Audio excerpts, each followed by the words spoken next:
Bonjour et bienvenue dans un nouvel épisode de Sois sage et parle fort, le podcast pour oser, ne plus se conformer, se détendre, se cultiver, débattre et plus encore. Je suis Marie et j'ai décidé d'arrêter d'être trop sage et de parler fort de tout ce que j'ai envie et comme j'en ai envie. Et aujourd'hui, je suis accompagnée d'une super chouette fille qui s'appelle Eva, que vous connaissez peut-être, et qui vient nous parler d'un sujet un petit peu particulier, ses études, BTS diététique où elle étudie depuis maintenant 1 an, qui entre dans le cadre d'un petit souci qu'elle a eu par le passé et on va pouvoir lui poser des questions pour savoir un peu plus sur ses études. Donc, bonjour Eva. Bonjour. Bienvenue, comment ça va ? Très bien, merci de m'inviter. T'as vu dans mon palace ? Voilà. Non, c'est plutôt canon, faut le dire. Non, c'est vraiment pas mal. Bon, donc t'es en vacances là ? Ouais. T'es détendue ? Ça va. Sous pression ? Oui. T'as un stage bientôt ? En janvier. Bon, ça va, tu seras où ? À l'hôpital, à la Salpêtrière. Dans un service comment ? Là, on va faire le tour des services. Donc, ça, c'est cool parce qu'il y a tous les services là-bas. Alors, rappelle-nous, toi, tu es étudiante en quoi exactement ? Je suis étudiante en BTS diététique. C'est un diplôme sur 2 ans qui délivre le diplôme de diététicienne nutritionniste.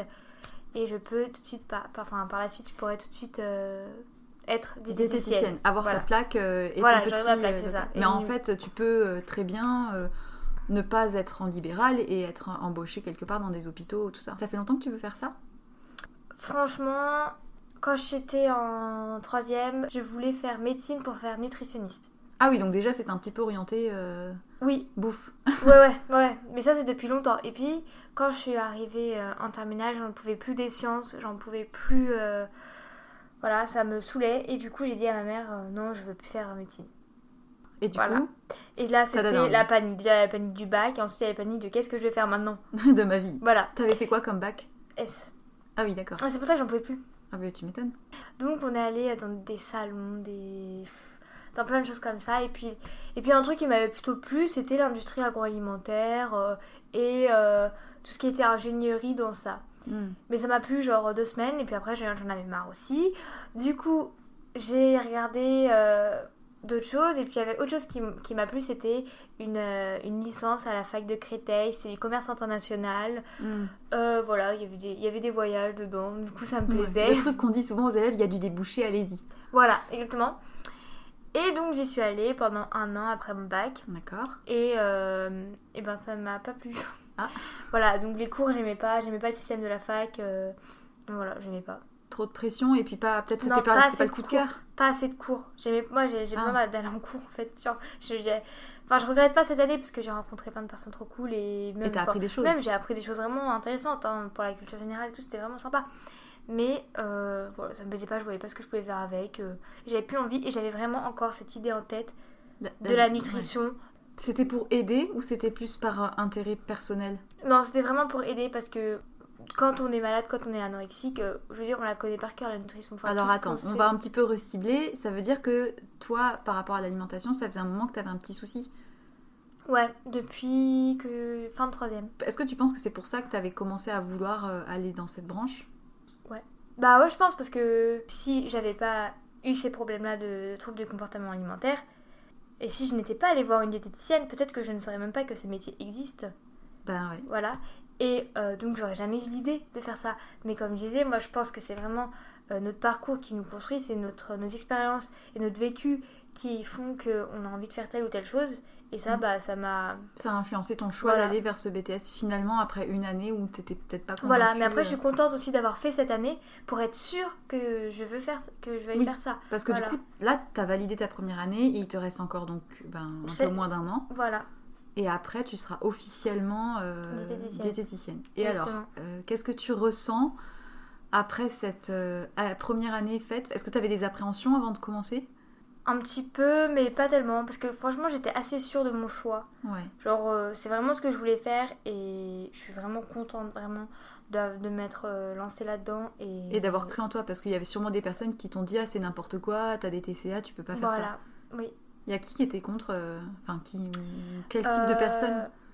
Je dirais au début ma mère. J'ai vraiment eu peur de lui dire au début. Sa première réaction c'était vraiment ah non, pas ça. Genre, et du coup, moi, j'avais préparé Maman mon argumentaire avant. Ouais. Et je l'avais dit à mon père avant. J'avais tâté le terrain et tout.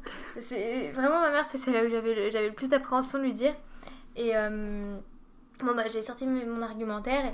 Et au final, même si elle était pas chaude du tout, ça Elle t'a laissé quand même tenter l'expérience. Voilà, sa réaction finale, c'était de toute façon, moi, je veux que tu sois heureuse. Je veux que tu fasses ce que tu as envie de faire, même si ça a été dur à accepter. Hein.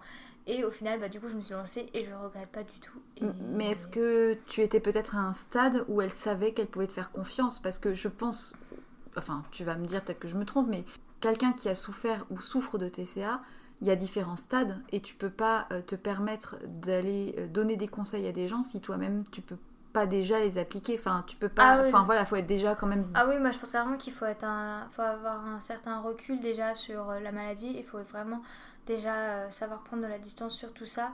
Et moi je sais que j'ai une amie à moi qui a pas de TCA ni rien, qui a fait un BTS diététique, et une fille dans sa classe était anorexique et elle a pas supporté, elle est partie au bout de 3 mois, elle était pas du tout bien, elle pouvait pas. Elle a eu l'honnêteté au moins d'arrêter. Voilà. Oui. Parce que je pense que le pire, ça serait de continuer alors qu'on a des problèmes et après finalement que ça devienne un cercle vicieux de rester dans le milieu et de patauger dans le milieu de la bouffe, de l'alimentation, des nutriments comme un peu moyen de rester un pied dedans pour en parler tout le temps, quoi. Oui. Oui, vraiment. Je pense qu'aussi il y a, enfin, parce que j'en ai vu un peu sur les réseaux sociaux qui se lancent là-dedans, alors qu'elles-mêmes sont pas forcément avec pas beaucoup de recul. Ils sont déjà et pas très bien, oui. ça me laisse un peu perplexe. Parce que je pense pas que ça puisse aider si jamais on n'est pas déjà sorti de ça. Ah non. Moi, ça m'a pas impacté. L'anorexie n'a pas... Et t'es déjà derrière toi, quoi. Voilà, je veux dire, n'a pas impacté sur mes études et mes études n'ont pas impacté sur l'anorexie. Du coup, ça a peut-être même pu t'aider sur certaines choses, à prendre du recul sur des trucs, enfin, genre à se rendre compte que finalement, entre ce qu'on dit qu'il faut faire et dans le concret, même les autres étudiants en diététique, je suppose que c'est comme les médecins, c'est toujours les cordonniers les plus mal chaussés. Enfin, j'exagère, mais... Je sais pas comment dire, mais ça... J'ai vraiment pas eu de... Enfin, ça m'a... T'as pas été influencée par ce que t'entendais. Mais vraiment pas. Et genre, quand t'as commencé, tu avais des a priori sur tout ça, parce que finalement, t'en connaissais peut-être déjà quand même pas mal à cause ou grâce à la maladie. Enfin, je dis la maladie, mais le symptôme, on pourrait dire, qui était déjà parti pour ta part, je pense, depuis un moment, donc ça allait déjà mieux. Ça allait mieux. Et t'avais une diététicienne super qui t'aidait et qui aidait aussi à prendre du recul aussi par rapport à tout ça. Et du coup, quand t'as commencé les cours, est-ce que t'avais des appréhensions, des cours qui te faisaient un peu peur ou des choses finalement qui se sont avérées géniales ? J'ai commencé par ce que j'ai aimé. J'ai adoré les cours de nutrition. Mais ça, je pense que c'est vraiment dû à ma prof qui est géniale. D'accord. C'est quoi les cours de nutrition ? C'est sur les aliments. Sur les œufs, on va apprendre la composition, les intérêts. Voilà, les intérêts, mais aussi comment c'est créé, etc. Enfin, c'est vraiment genre hyper complet et c'est super intéressant. Notre prof, elle nous raconte ça comme une histoire, donc c'est vraiment genre c'est génial. C'est souvent ça qui fait la qualité d'un cours. Voilà, non mais vraiment. Mais je pense que si j'avais une prof nulle, ça m'aurait pas intéressé, quoi. Après, il y a un cours que j'appréhendais et que je déteste toujours. Je sais déjà ce que c'est, mais vas-y, dis. C'est le cours de cuisine, technique culinaire. Alors, quel est le truc le plus immonde que t'as préparé ? Je dirais que c'est les gougères. Et la béchamel. La pâte à choux. Ouais, et la béchamel. Alors ça, t'as pas réussi à monter ta béchamel ? Ah mais si, mais c'est juste qu'on la faisait à toutes les sauces, quoi. Pour toutes les préparations, il y a la béchamel. Et ça t'a saoulé ? Ah ouais, c'était horrible, je déteste. Beurre, farine et lait. Voilà. Mais ça t'aide sûrement, je pense, à reprendre du recul et à se dire que ok, c'est normal en fait. Enfin, non, c'est normal. Pas tellement. Non, c'est pas normal. Non, mais je veux dire, non, c'est pas ton kiff à la base. Ah ouais, non, vraiment pas. Bon. Les endives au jambon, c'est pas ton truc ? Non. Bon, et qu'est-ce que t'as aimé préparer et apprendre à faire ? Des choses peut-être que tu gardes pour toi aussi, du coup, parce que t'as quand même peut-être appris des choses et que tu... Ouais, la pizza. Ah. Faire la pizza, c'est trop bien. La pâte à pizza, la brioche, c'était cool, les chouquettes, c'était cool. Et est-ce que parmi les autres élèves, il y avait finalement des personnes qui, pareil, que ça t'a permis de lâcher prise sur certaines choses ? Est-ce que par exemple les cours ou l'environnement et le fait même, malgré le fait que tu parles tout le temps finalement d'alimentation, ça t'a quand même permis de lâcher prise sur certaines choses ou de même de réintégrer des choses que tu avais enlevées et tu t'es rendu compte mais c'est bête. Moi, ça m'a pas mal décomplexé sur plein d'aliments en fait. alors que je mangeais plus parce que je me disais que c'était pas sain et que c'est vraiment un truc qui était ancré en moi parce que ça faisait des années que je les avais pas mangés et au final je me suis rendu compte que c'était pas du tout c'était rien quoi. Dans des discours ambiants, même sans avoir de TCA, finalement dans les magazines, souvent, malheureusement encore, on lit ça c'est bon et ça c'est pas bon, alors que je pense que dans vos cours, vous apprenez que rien n'est bon ni mauvais par définition. Voilà, c'est juste une question d'équilibre, on peut manger de tout en petite quantité. Bon, en quantité normale. Oui, en quantité normale, je veux dire, mais faut pas faire d'excès dans tout. Dans tout, quoi. Tout est une question d'équilibre, quoi. Il faut abuser de rien, c'est tout. Et la notion de plaisir est liée aussi ? Ouais, ça, franchement, c'est vraiment... surtout notre prof de nutrition. Je sais pas si c'est toutes les profs qui sont comme ça, ou si c'est juste ma prof qui est comme ça, mais ma prof, elle est vraiment... vraiment, elle dit, c'est super important le plaisir. Bah oui. Voilà, on dit, par exemple, dans les nouvelles recommandations, il faut quand même limiter les acides gras saturés...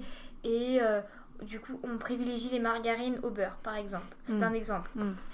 Et ma prof, elle dit, oui, mais bon, le beurre, c'est quand même bien meilleur. Du coup, on va garder le beurre quand même. Parce que c'est surtout que ça apporte des choses que l'huile n'apporte pas et qu'on a besoin aussi, genre la vitamine D. Bon, après, on a fait quand même des calculs qui montrent qu'on peut s'en passer.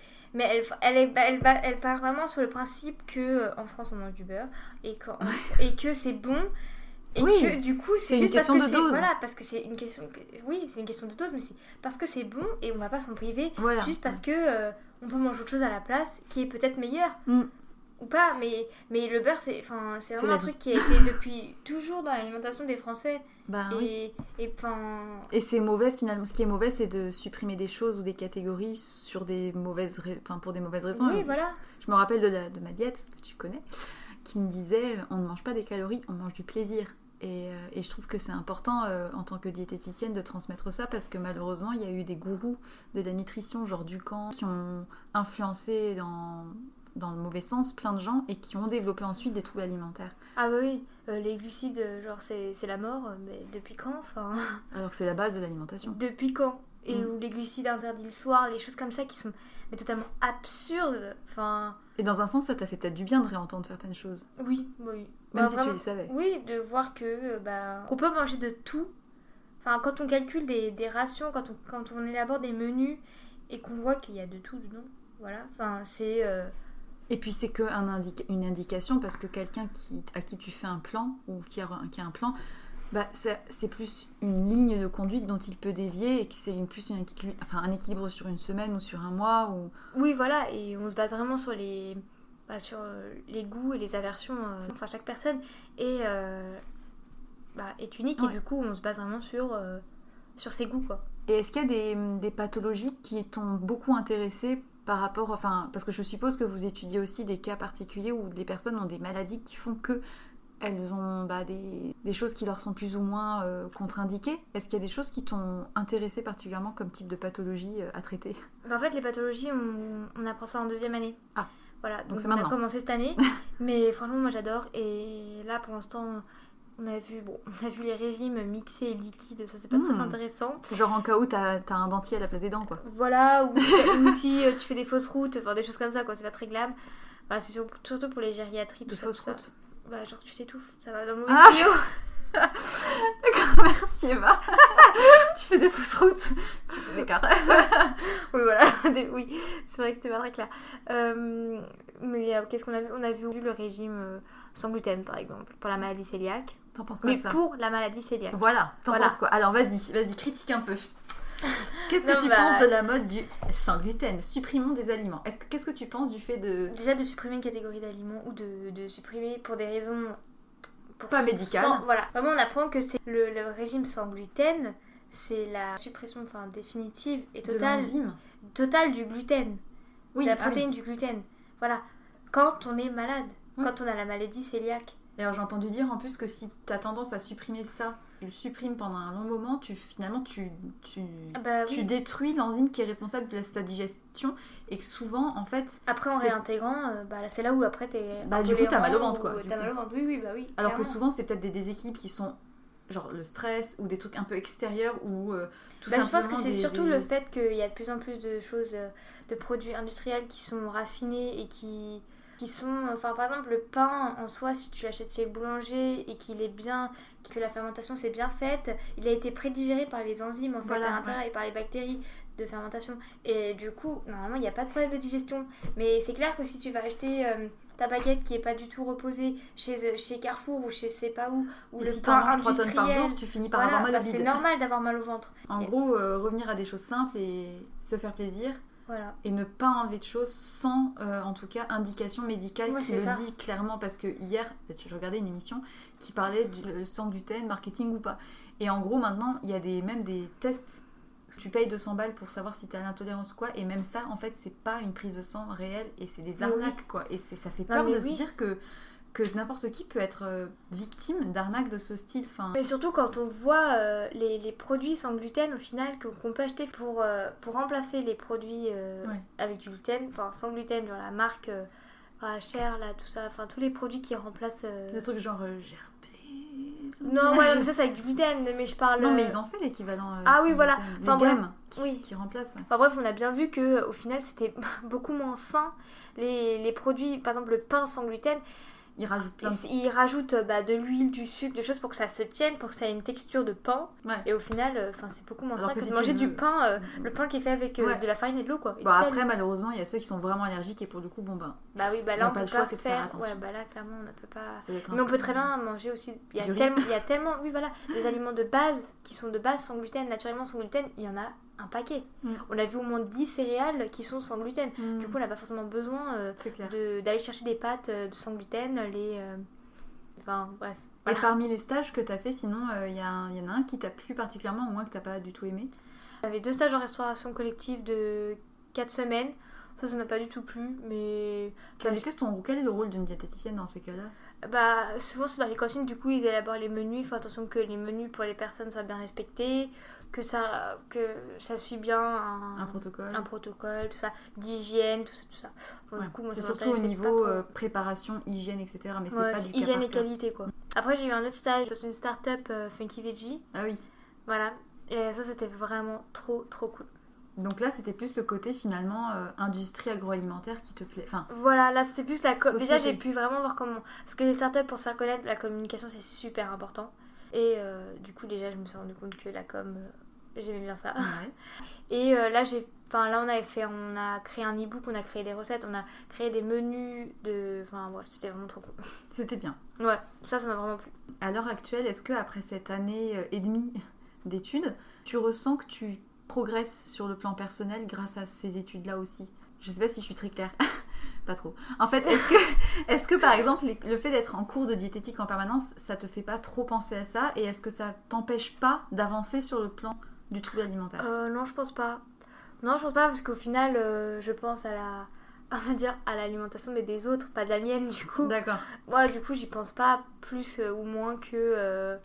Enfin, Oui, ça franchement- impacte pas du tout dans ton quotidien en Ah, mode non, mais non, t'as non. mangé ton produit laitier. Ah ouais, alors vraiment, mais ça c'est vraiment un truc que... Je pensais pas que ce serait... T'avais que peut-être un j'arriverais ouais, autant... à t'en détacher. Ah voilà, vraiment, ça m'impacte pas du tout. Et quand je vois, nous on fait des menus, des choses comme ça, et que Enfin, moi je respecte pas du tout en fait la diététique type qu'il Mais je suis faut sûre quoi, que tu c'est vois. ça, les cordonniers sont les plus mal chaussés, quoi. Ah oui, non mais vraiment, enfin moi je respecte mais pas du tout le plan comme c'est donné quoi. Et qu'est-ce que tu penses de la... Parce qu'en ce moment, on entend pas mal parler de l'alimentation intuitive versus les plans, etc. Qu'est-ce que t'en penses? Alors, je me suis jamais posé la question. T'as vu ça quand je te prends au dépourvu? Oui, il faut savoir, après- auditeur qui écoute le soissage et parle fort, Eva n'était pas au courant vraiment de ce qui allait se passer, donc moi non plus, donc on improvise beaucoup, donc désolée. Bref. Voilà. En fait, nous, les menus qu'on fait, c'est pas pour des personnes impatients. On fait ça souvent pour les menus d'hôpitaux, en fait. Mhm. Donc là, ça va être vraiment il y aura une entrée, un plat, un fromage, un dessert. C'est vraiment un truc si tu super manges, cadré. tu manges pas, quoi. tu manges pas. Du coup, on n'a pas vraiment fait l'expérience de faire un menu pour une personne type, quoi. Enfin, Genre, mais par exemple, quelqu'un qui est en surpoids, enfin, je veux dire, t'as forcément entendu parler de l'alimentation intuitive qui part du principe que il faut pas se mettre une règle d'alimentation particulière, mais plus écouter vraiment ses besoins, ses ressentis, ses envies, sans qu'il y ait du coup de cadre vraiment. Qu'est-ce que t'en penses de ça? Je pense que ça dépend des cas, ça vraiment, parce que une personne qui est en surpoids et qui doit perdre du poids, au final, je pense qu'elle a besoin d'être cadrée au début. Parce que le but, c'est quand même de lui faire perdre du poids parce qu'elle est souvent en danger. Ouais. Et que du coup, il faut quand même imposer des règles. Et le but, c'est d'être en déficit calorique. Voilà, oui, il n'y a pas 36 000 solutions. Et souvent les personnes qui sont... Je vais pas faire un cliché, mais voilà, les personnes qui sont en surpoids, elles mangent mal. Et il faut leur apprendre à manger bien. Et c'est un rééquilibrage alimentaire sur le long terme. Et c'est pas un régime. Celle en tout cas pour qui c'est pas un truc génétique ou quoi. Et Oui, que voilà. ouais. Oui. Et que c'est genre dû à trop d'excès ou trop de non-connaissance de certaines choses. Oui, et je pense vraiment qu'il y a beaucoup de personnes aussi qui ont besoin d'avoir un cadre et qui ont besoin d'être aidées aussi strictement pour réussir à suivre leurs objectifs, quoi. Et si on les laisse comme ça dans la nature, au final, elles vont se sentir perdues et elles vont pas savoir... Et qu'elles connaissent pas vraiment ou qu'elles vont se faire influencer par des mauvaises... Parce que finalement, dans les magazines, des fois, on lit des choses qui sont faites pas vraies. Et donc, c'est peut-être bien dans ces cas-là de remettre un cadre avec des idées en face. Et après une fois qu'elles ont perdu du poids, de dire, ok, maintenant, vous pouvez vous faire confiance, vous faire plaisir. Et moi, je pense qu'après, quand l'objectif est atteint ou est en cours d'acquisition, on peut dévier vers... Du coup, comme tu dis, l'alimentation intuitive, plus écouter ses envies et puis sa faim et plus aussi... T'arrives à t'écouter de plus en plus, vraiment. Ouais. Ça, c'est vraiment un truc que j'arrive. Et donc de plus être rigide en fait sur un plan, parce que même toi, à un moment donné, t'as dû j'ai dû suivre un plan lambda, machin, on applique et puis c'est tout. On met la cuillère à soupe de gras, on met ci, on met ça, on met les noisettes, les trucs et tout. Et puis maintenant, finalement, tu te rends compte que c'est plus instantané. Voilà. Ce qui n'arrivait pas, c'est que je ne prévois plus ce que je vais manger le midi ou... Enfin, par contre, je fais ma lunchbox pour les cours, mais je veux dire... Rien que ce midi, il était 13h30 et je ne savais toujours pas ce que j'allais manger parce que j'avais pas prévu dans ma tête qu'est-ce que j'allais manger. Puis après, j'ai commencé à avoir faim, je me suis dit, il est l'heure d'aller se préparer à manger, qu'est-ce que j'ai envie ? Ouais, qu'est-ce que je fais ? Voilà. Action en réaction. C'est ça. D'abord, je vois comment j'ai faim et ensuite de quoi j'ai envie. Ouais. Quand c'est tes parents qui préparent à manger, du coup, t'as pas trop le choix, mais c'est bien aussi. Oui.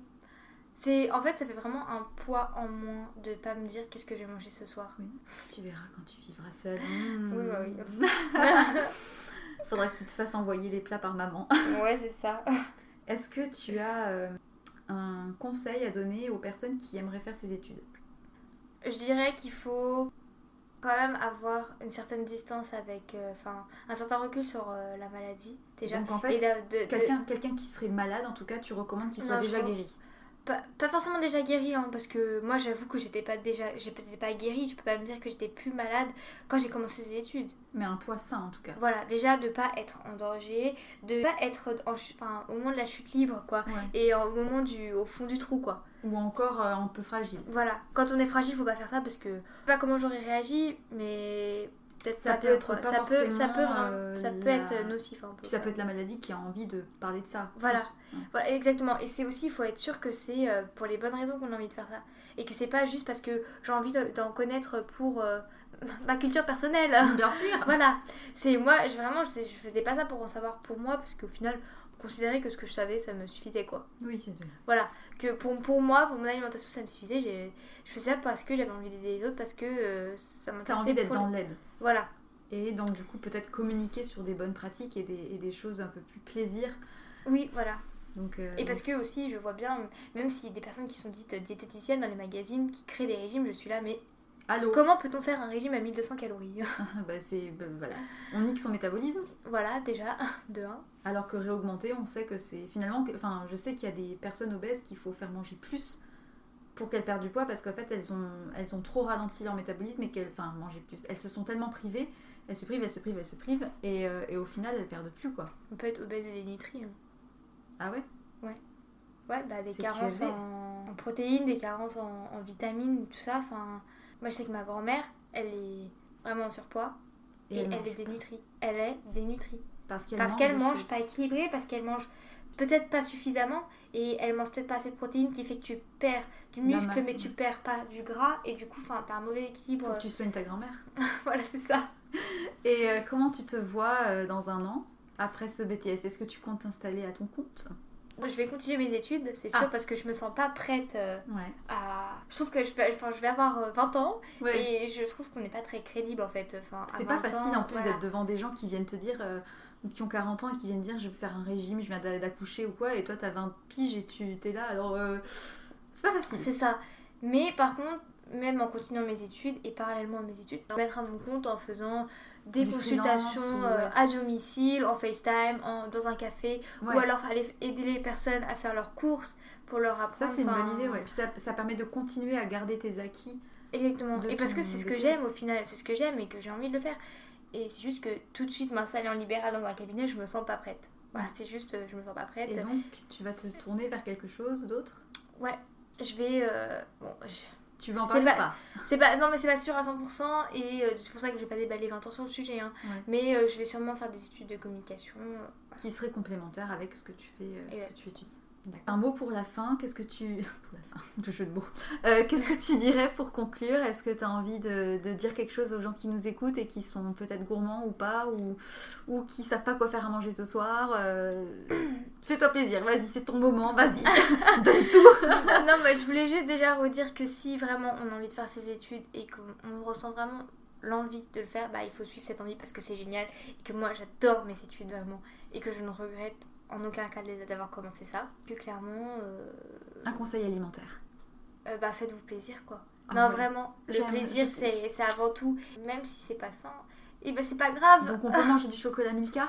On peut manger du chocolat Milka et depuis cette année, franchement depuis que je suis en BTS diététique, j'ai jamais autant mangé de choses qu'on nous conseille pas en BTS diététique Mais en de fait ma c'est vie. pour ton magnésium, on est d'accord? Bah voilà, Bien sûr. surtout chocolat blanc. Hein. Bah oui, bien sûr. Bah écoute, Voilà. Merci beaucoup Eva d'être venue jusqu'à Merci à mon toi, palace. Marie. Je te remercie pour ton partage et pour tous tes bons conseils de plaisir et de voilà, de lâcher prise. Puis comme on dit, soyez sages mais pas trop. Mangez du chocolat aussi, Ouais, des pâtes. et des pâtes blanches, du chocolat blanc si on en a envie. Très bien. Et bonne journée, à bientôt.